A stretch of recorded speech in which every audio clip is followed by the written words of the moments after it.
Hey everyone, welcome back to Corporate Decoder, the place where we help you understand the wild world of corporate finance. And today we are diving into CNS Pharmaceuticals Incorporated's proxy statement for their upcoming annual meeting. You know, the kind of document that usually makes your eyes glaze over, but we are going to pull out the juicy details. So CNS Pharmaceuticals Incorporated is gearing up for their 2025 annual meeting of stockholders on the 17th of November. Now this is not just a formality, this is where shareholders get to weigh in on some pretty significant decisions shaping the company's future. Think of it as a vital check-in for shareholders to have their say. Why should you care if you are a shareholder or just curious about what is happening behind the scenes at a pharmaceutical company? Well, this document is basically a roadmap to what they plan to vote on, and it gives us a peek into their strategy, their leadership, and even their compensation plans. It is packed with information that tells a story about where the company has been and where it wants to go. First up, they want to elect 6 people to their board of directors. These are the folks who will be making the big calls for the next year. It is always interesting to see who they are putting forward and what their backgrounds bring to the table for a company in the pharma space. Then there is the matter of their accountant, Lone Bailey LLP, who they want to keep on board for 2025. This is a routine but important item. It is like checking that the company's books are being audited by a trusted firm. Now things get a bit more interesting. They are asking for a vote on executive compensation. This is often where shareholders get a chance to voice their opinions on how well management is being paid compared to the company's performance. And just as a follow-up to that, they are also asking how often shareholders want to vote on executive pay. Once a year, every 2 years, or every 3 years. This gives shareholders a voice in how often they get to engage on this topic. This next one is a big deal. They want to dramatically increase the number of shares of common stock they are allowed to issue, from 25 million to a whopping 300 million. They also want to increase the preferred stock significantly. This often means they are planning for future growth, perhaps through acquisitions or raising more money. It can also mean that existing shareholders might see their ownership percentage diluted if new shares are issued. Following up on the share increase, they also want to amend their 2020 stock plan to allow for more shares to be granted as incentives. This is common for attracting and retaining talent, especially in the competitive pharmaceutical industry. And finally, they are asking for the authority to adjourn the meeting if they don't get enough votes on the other proposals. This basically gives them a chance to go back and get more support before a vote is finalized. Now let us get into the numbers, because that is where the real story often lies. We are looking at who owns what as of the 10th of October, 2025. We see Armistice Capital LLC is a pretty significant shareholder, holding 9.9% of the outstanding common stock. That is a substantial stake and definitely signals they have a keen interest in the company's direction. John Climaco, the Chief Executive Officer, owns just 21 shares in his name. Now remember, this number typically refers to shares directly owned and does not always reflect the full picture of their holdings through options or other instruments we will get to soon. And looking at the directors and officers as a group, they collectively own about 71 shares. This is a very small percentage when considering the total number of shares outstanding. For comparison, Armistice Capital has a much larger holding. Let us take a closer look at the people who are running the show. John Climaco, the CEO, has been with CNS since 2017.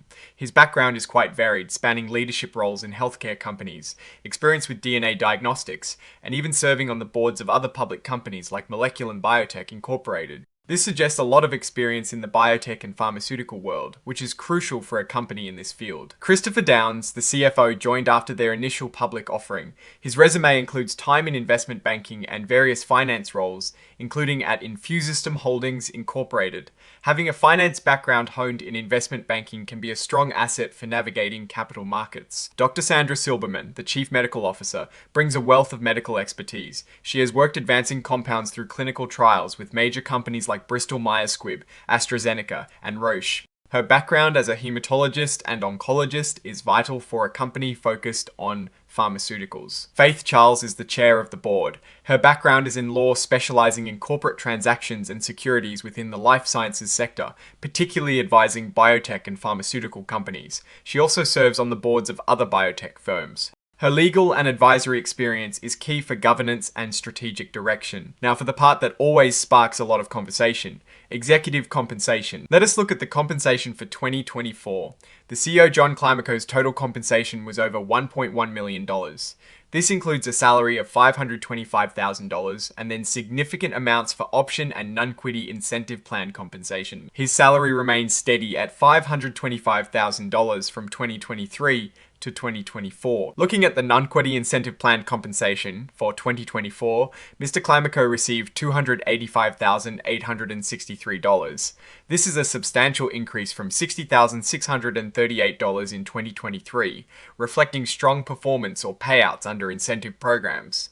This indicates a significant bonus component tied to performance. For the CFO Christopher Downs, his total compensation in 2024 was over $621,000, also a significant jump from $401,000 in 2023. The bulk of this increase comes from his non-equity incentive plan compensation, which rose to $134,640 from $42,160. And for Dr. Sandra Silberman, the Chief Medical Officer, her total compensation in 2024 was $361,641, an increase from $270,152 in 2023. Again, a big part of this increase comes from her non-equity incentive plan compensation, which went up to $88,436 from $61,200. When we look at outstanding equity awards, it is clear that the company uses stock options and restricted stock units as a major part of compensation. For example, John Climaco has options to purchase shares with exercise prices ranging notably high, like $302,400 for some. This shows that the company is betting on significant future growth to make these options valuable. This section is a bit of a deep dive into how compensation compares to financial performance. It is complex, but the key takeaway is how their executive compensation, particularly stock awards, has varied. For example, compensation actually paid to the payo John Climaco in 2022 was over $1.5 million, which is significantly higher than the reported summary compensation total of $827,928 for that year. This difference is largely due to equity award adjustments. It is also important to note the company's net loss over these years. In 2024, the net loss was about $14.9 million. In 2023, it was $18.9 million. And in 2022, it was $15.3 million. So while executive pay has significant upward potential tied to stock performance, the company itself is operating at a loss. For the non-employee directors, their compensation in 2024 varied, with Faith Charles receiving over $78,000 and Jeff Keys receiving almost $60,000. This compensation is typically in the form of fees and sometimes stock awards designed to attract experienced individuals to oversee the company. Let us circle back to the election of directors.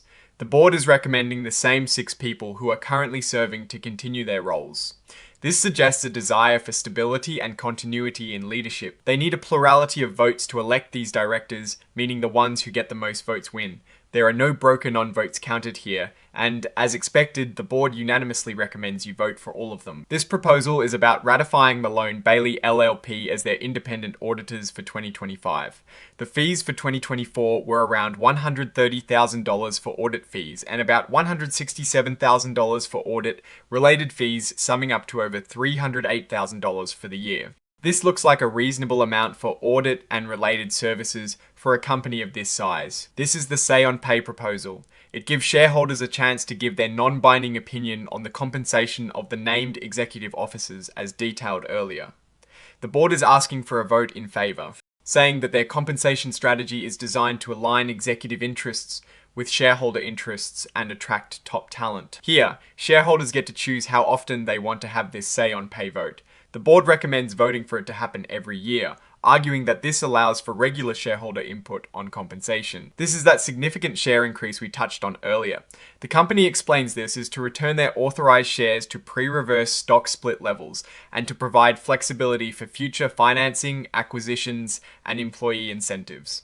While flexibility is good, it is crucial for shareholders to be aware of the potential for dilution if these new shares are issued without a corresponding increase in company value. This proposal is directly linked to the previous one, seeking to increase the number of shares available under their 2020 stock plan.